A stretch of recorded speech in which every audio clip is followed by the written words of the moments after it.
മക്കളുടെ വിഷയത്തിൽ ജാഗ്രത പുലർത്തണം. രാവിലെ സ്കൂളിലേക്ക് പറഞ്ഞു വിടുന്നു, വൈകുന്നേരം തിരിച്ചു വരുന്നു, മദ്രസയിൽ വിടുന്നു, തിരിച്ചു വരുന്നു.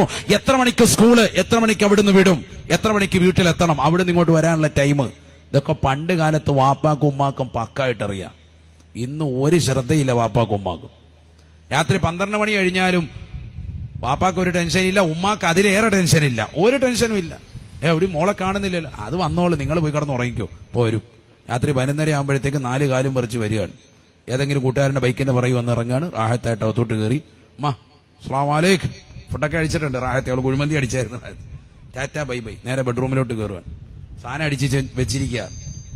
അള്ളാഹു നമ്മളെ കാത്ത് സംരക്ഷിക്കട്ടെ. പുതിയ ജനറേഷനാണിത്. ഈ ജനറേഷനൊപ്പം ജീവിക്കാനല്ല പരിശുദ്ധ ഇസ്ലാം പറയുന്നത്, അവരോട് ദീൻ കൽപ്പിക്കണം. വഅ്മുർ അഹ്ലക ബിസ്സലാത്തി വസ്തബിർ അലൈഹാ ലാ നസ്അലുക റിസ്ഖൻ നഹ്നു നർസുഖുക. അല്ലാഹു പറയാണ്,